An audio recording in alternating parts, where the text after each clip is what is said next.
नमस्ते दोस्तों, आप सबका एक बार फिर से स्वागत है आपके अपने YouTube चैनल सत्य सनातन में।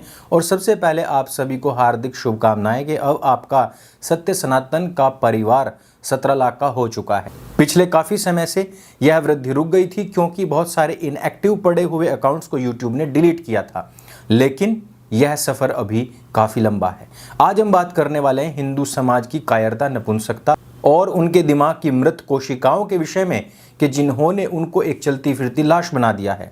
दिल्ली और उत्तर प्रदेश के अंदर दो ऐसी हत्याएं, हिंदू लड़कियों की हत्याएं कि जिसके बावजूद आंखों के सामने सब कुछ घटित हो रहा है, उसके बावजूद भी माँ बाप और आम जनमानस की आंखों में जरा भी खून नहीं उतरा।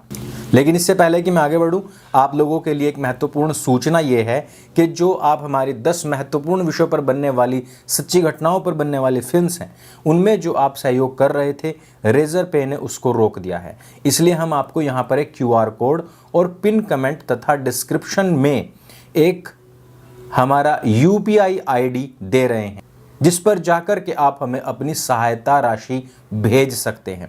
तो सबसे पहला जो केस है वो है शाहबाद डेयरी थाने का, जो कि दिल्ली क्षेत्र में पड़ता है। ये वीडियो मैं आपको यहाँ पर नहीं दिखा सकता, इसलिए मैं टेलीग्राम का लिंक नीचे डाल रहा हूँ, उसको ज्वाइन कीजिए और वहाँ पर जाकर के आप इस वीडियो को देखिए। छोटे बच्चे प्लीज़ इस वीडियो को बिल्कुल भी ना देखें और कमज़ोर दिल वाले लोग इस वीडियो को ना देखें। मैं आप लोगों से पहले ही ये प्रार्थना कर रहा हूँ। यह लड़की जो है, इस लड़की का नाम है साक्षी और जो इसको मार रहा है इस व्यक्ति का नाम है मोहम्मद साहिल। मोहम्मद साहिल के अब्बा जान का नाम है मोहम्मद सरफराज। मोहम्मद साहिल लोगों के घरों में AC, रेफ्रिजरेटर और वॉशिंग मशीन की रिपेयरिंग किया करता था। इसके इंस्टाग्राम अकाउंट पर जब हमने जाकर के देखा तो वहाँ पर ये अपने आप को एक गैंगस्टर दिखाते हुए वीडियोस बनाया करता था, रील्स बनाता था, उनको शेयर किया करता था। और इस हत्या को करने के बाद जब ये व्यक्ति बुलंदशहर भाग गया और वहाँ पर UP और दिल्ली पुलिस ने इसको एक ऑपरेशन के माध्यम से पकड़ा, तो उसके बाद में एक बहुत बड़ा खुलासा हुआ है दोस्तों। खुलासा ये है कि इसके राइट हैंड में इतना बड़ा कलावा बंधा हुआ है, अर्थात यह कहीं ना कहीं उसी प्रकार की साजिश है जिस प्रकार से मुंबई टेरर अटैक में आतंकवादी बनकर आए लोगों के द्वारा षड्यंत्र रचा गया था।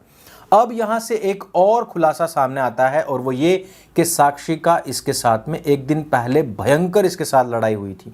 वो लड़ाई किस मामले में हुई थी, किस बात पर हुई थी, ये लड़की इसको क्यों छोड़ना चाहती थी, इस पर पहुंचने से पहले हमें एक और बात का ध्यान देना पड़ेगा।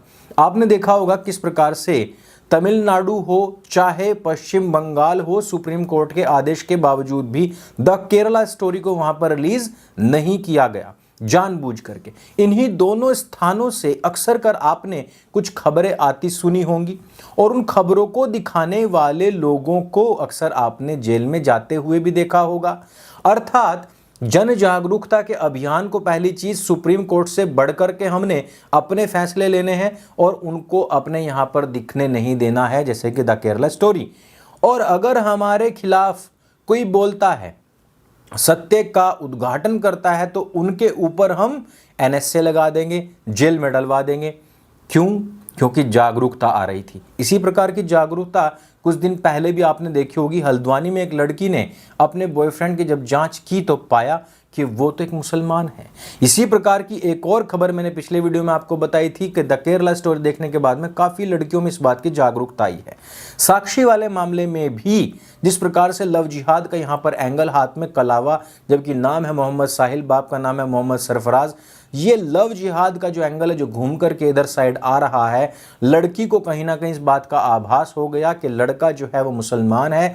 साहिल नाम जो है वो हिंदुओं ने टीवी से, इडियट बॉक्स से, सिनेमा से प्रभावित होकर के रख तो लिया अपने बच्चों का, लेकिन यहाँ पर हिंदू लड़कियों को बड़ा कंफ्यूजन पैदा हो जाता है और यही कंफ्यूजन हो सकता है साक्षी को हुआ हो। लेकिन लव जिहाद में असफल ये एक जिहादी व्यक्ति इस बात को बर्दाश्त नहीं कर पाया और उसने लड़की का पीछा किया और उसके घर के सामने ही जा कर के उसकी 40 बार बताया जा रहा है कि चाकू से गोद कर पहले निर्ममता के साथ में हत्या की, फिर पत्थर उठाकर उसके ऊपर बार बार वो पटका। इसीलिए मैं बार बार कह रहा हूँ कि वीडियो आपने बालक बालिकाओं को, छोटे बालक बालिकाओं को नहीं दिखाना है और कमज़ोर दिल वाले बिल्कुल भी ना देखें। सबसे बड़ी चीज़ कि वहाँ से गुजरने वाले जो लोग हैं वो आराम से निकल रहे हैं, आराम से आ और जा रहे हैं, जैसे कि यहाँ पर किसी ने कोई ठेली लगा रखी है और वो कुछ टॉफ़ी बेच रहा हो, या वो वहाँ पर कोई प्रदर्शनी लगा करके बैठा और आसपास से लोग निकल गए हों। यहीं बराबर में आप देखेंगे कार के पीछे बहुत सारी ईंट पड़ी हुई हैं, 10 लोग यहाँ से गुजर चुके हैं। कोई एक एक ईंट भी अगर उस व्यक्ति को मारता, साहिल को मारता, तो वो व्यक्ति उसी में मर जाता, नहीं तो वहीं के वहीं बरामद हो सकता था, पकड़ा जा सकता था। लेकिन किसी भी व्यक्ति ने, एक भी व्यक्ति ने उसका प्रतिकार नहीं किया।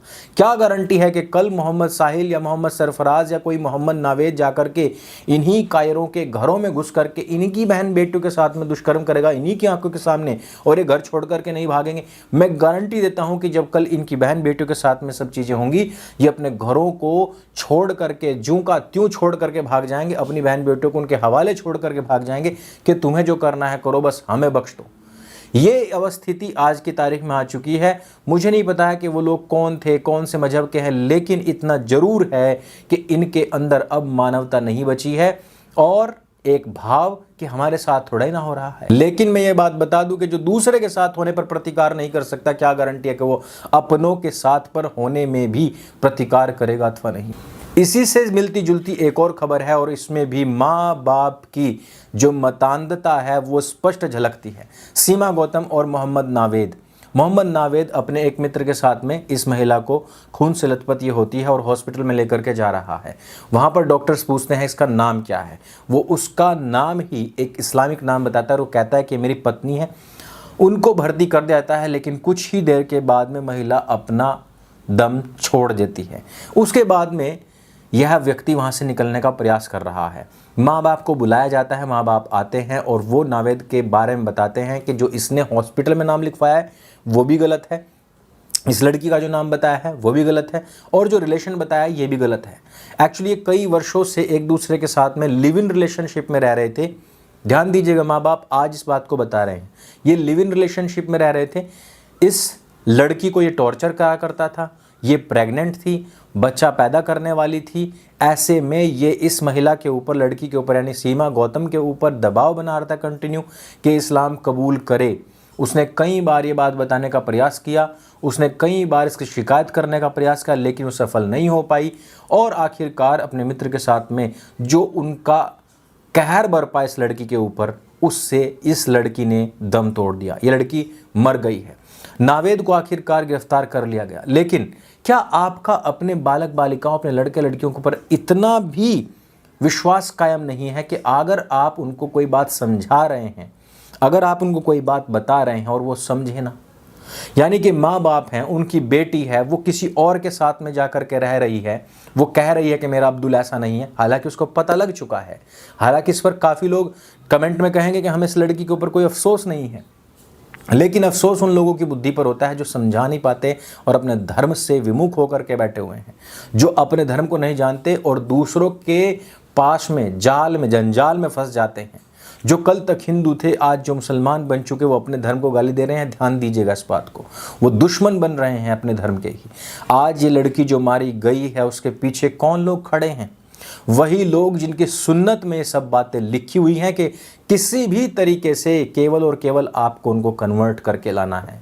साहिल क्या कर रहा था साक्षी के साथ में, क्या पता वही लव जिहाद वाला आतंकवादी नुस्खा यहाँ पर अपनाया जा रहा हो।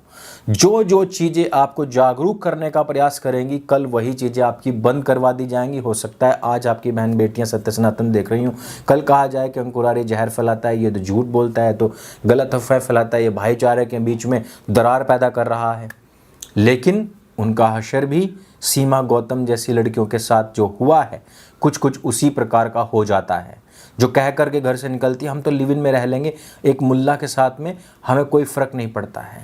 हालांकि सीमा गौतम का भाई भी यही बात कह रहा है कि नावेद ने पहले अपने आप को हिंदू बताया, उसके साथ में लिव इन में रहा, ज़बरदस्ती करी, प्रेग्नेंट किया, अब उसको कन्वर्ट करने का प्रयास कर रहा था।